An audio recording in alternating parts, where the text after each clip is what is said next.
हम भाटी सर से पूछना चाहते हैं कि अगर मान लीजिए चुनाव में मोदी सरकार आ जाएगी, तो सीट पा जा रही है, तो फिर आप ईवीएम का बखेड़ा खड़ा करेंगे? आप पहले ही बता दीजिए कि आप ईवीएम का बखेड़ा खड़ा करेंगे कि नहीं। उसी समय के लिए आपने संदेह का ये मामला रखा हुआ है क्या? 400 का विश्वास तो मोदी जी को भी नहीं रहा, आप कहाँ विश्वास करे बैठे हो?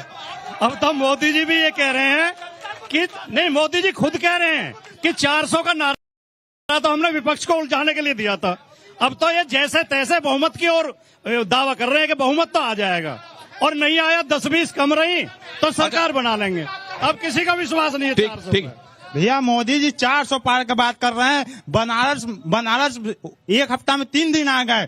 वो उनके दर में डर बना है कि अब तुम चुनाव तो सांसद अगर ना आए तो आप कहते हैं आता नहीं है, अगर वो आ जाए तो डर बना हुआ है। एक सेकंड कि ये ही पुकार मोदी जी 400 पार डंका के चोट पर ईवीएम को गलत कहने वाले समाजवादी पार्टी हमेशा आतंकवादियों का एक साथ दी। समाजवादी पार्टी आतंकवादियों का साथ देती है, ये कह रहे हैं। बिल्कुल, मोदी सरकार इस बार 400 पार आनी ही है। 400 पार हो रहा है बड़ी आसानी से, आपको भले ही नहीं लग रहा है। हाँ? बंद कर दिया लो। मैं आपके भाजपा के प्रवक्ता को और दूसरे जो राजनीतिक विश्लेषक हैं ये भाजपा के प्रवक्ता ही हैं, मैं इनसे सवाल पूछना चाहता हूँ। ईवीएम पे शक कब पैदा होता है? जब लखीमपुर खीरी पर थार चढ़ा दी जाती है किसानों पर और उस बूथ पर ही भाजपा जीत जाती है तो ईवीएम पे शक होगा।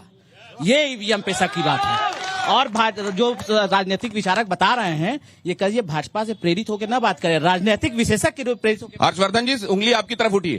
नहीं, देखिए, कांग्रेस या किसी पार्टी के कार्यकर्ता उसमें कोई दिक्कत नहीं है। ये बड़ा सामान्य सा है, जब राहुल गांधी यही काम करते हैं। जनता के साथ आप भरोसा बनाइए, मीडिया से लड़के कुछ नहीं कर पाइएगा, मीडिया से लड़के कुछ नहीं कर पाएगा। तो ये खंबा नोचा जा रहा है क्या? अगर कोई कहीं चुनाव जीत रहा है, कोई कहीं चुनाव जीत रहा है, जनता को धमकी मत दीजिए। भाई साहब मैं आपको बहुत सुनता हूं, लेकिन आज तक आपने जो पंजाब में मेयर का चुनाव हुआ था, जो वो कैमरे के सामने आप तक एक शब्द उस पर नहीं बोला, एक शब्द उस पर आपने नहीं बोला। और वो क्या था? वो भाजपा से प्रेरित था? नहीं था, फंस गया भाई। जवाब जल्दी से। ये जब निर्णय आया, हाँ। मैं जिस चैनल पर था 1:28 पर इसकी आलोचना की और मेरे सोशल मीडिया हैंडल पर आप सब जाके खोजिएगा। ये क्या सुविधा से इन्होंने वो नहीं देखा? झूठ बोल, मैं सवाल है कुछ नहीं पता। ऐसे नहीं हेलो नहीं, कुछ नहीं पता है। मुझे नहीं, शालीनता से अपनी बात रखिए। भाई साहब मैं आपसे ये पूछ रहा था कि आपने उस समय भारतीय जनता पार्टी सरकार की निंदा आलोचना मत करिएगा। आप जिस तरह से यहाँ डिफेंड राहुल गांधी के खिलाफ बात कर रहे हैं, उस तरह क्या मोदी सरकार खिलाफ आपने बात? दूसरे राउंड में आता हूँ आपके पास, हर्षवर्धन जी इसका जवाब दीजिएगा, लेकिन मैं आपसे भी जानना चाहता हूँ। दिनेश भाई एक मिनट। देखिए है क्या कि ये मुश्किल है कि इनको कुछ मेरे बारे में नहीं पता है। इनको एक तय कर, बीच में नहीं बोलते, कमलाकर जी बीच में नहीं। आपके मित्र साथी लेके आए हैं तो बीच में मत बोलिए, ये तमाशा मत कीजिए। तो तमाम साथी तमाशा मत कीजिए। मेरा कोई बनारस हमारा मित्र है, बनारस हमारा मित्र है। आपके चंडीगढ़ के मुद्दे पर है, वो भी हमारा मित्र है। मैंने की थी और क्या करिएगा?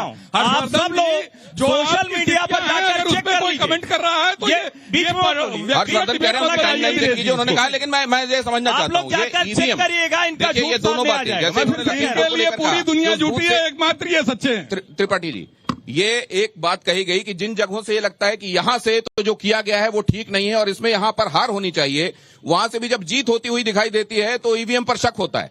ये उन जगहों से जीत क्यों होती है जहां पर विपक्षी ये देखना चाहते हैं कि यहां से भारतीय जनता पार्टी की हार हो?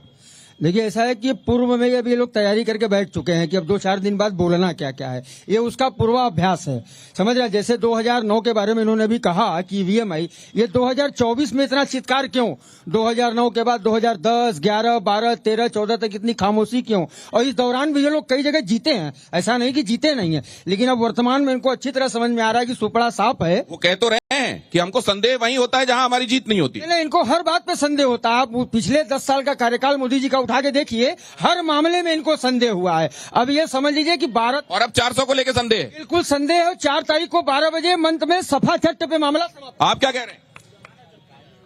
मोदी जी जो है सरकार बना रहे हैं, इन लोगों को डर है, इसलिए जो है ये सब अब चल रहा है नाटक वगैरह कि ईवीएम हैंग करेंगे, ये है वो है, सब चल रहा है। तो इसमें तो अगर इस तरीके से किसी और चीज को आप एट्रीब्यूट करते रहेंगे तो आत्मविश्लेषण का, आत्ममंथन का, रेट्रोस्पेक्टिव सोच का, कोई आपको टाइम ही नहीं मिलेगा। ये भी जरा क्या कह रहे हैं आप? ये जो बोले भैया जी कि समाजवादी पार्टी जो है आतंकवादियों को पनाह दे रही है, तो जो वहाँ पे क्या बोलते हैं, जो क्या नाम है, वहाँ पे जो जल रहा है उसको कौन पनाह दे रहा है? नरेंद्र मोदी जी पनाह दे रहे हैं। यहाँ पर दूसरी तरफ, लेकिन मैं अभी मैं ईवीएम की तरफ ही रखना चाहता हूँ, अभी आतंकवाद की तरफ नहीं ले जाना चाहता हूँ, क्योंकि ईवीएम एक बहुत बहुत बड़ा मुद्दा है। राजकुमार जी, आप ये सुन रहे होंगे, संदेह को सुविधा के हिसाब से वहां टांक देना जहां नतीजे अपने पक्ष में नहीं आए हैं, और ये कहना कि संदेह तो लोकतंत्र को मजबूत करता है, उसके जवाब आपने सुने नीचे से।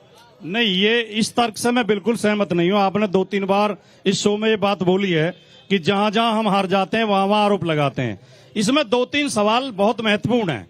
एक तो उस भाई ने जो कहा, ट्रायल जब भी होता है ईवीएम का, तो जो फालतू वोट पड़ती हैं वो कमल के फूल पे क्यों पड़ती हैं? ये इस सवाल का जवाब आज तक किसी ने नहीं दिया। अगर मशीन में कोई टेक्निकल खराबी है तो वो साइकिल पे भी जा सकते हैं, पंजे पे भी जा सकते हैं, वो कमल के फूल पे क्यों जाती हैं? दूसरी बात, ईवीएम की शिकायत हम ही नहीं कर रहे, उड़ीसा में संबित पात्रा ने भी की, जो बीजेपी के प्रत्याशी हैं। उन्होंने कहा 10 बूथों पे ईवीएम खराब है, वोट नहीं पड़ पा रहे। मशीन होती है, इसमें कोई संदेह नहीं है कि मशीन को घुमाया जा सकता है, मशीन को खराब किया जा सकता है। इसका जवाब जरा ले लूं, इसमें ये कमल का ही क्यों निकलता है जहां मशीन खराब होती है? देखिए, ऐसा है, मशीन का खराब होना एक अलग बात है, और पूरी व्यवस्था पे प्रश्न चिन्ह खड़ा करना वो एक अलग बात है। देखिए, ये आप जैसे भी देखिए आतंकवाद की बात कही, देखिए अगर हमें पूरी व्यवस्था पे प्रश्न चिन्ह होता, भाटी साहब एक तो हम मिनट बोल चुनाव लीजिए। न लड़ते।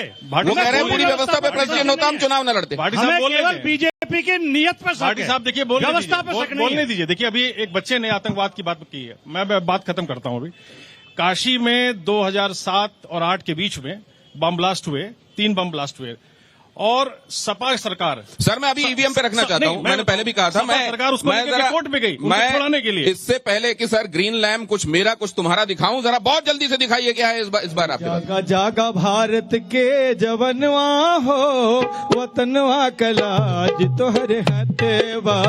जागा जागा भारत के जवनवा हो, वतनवा कलाज तोहरे।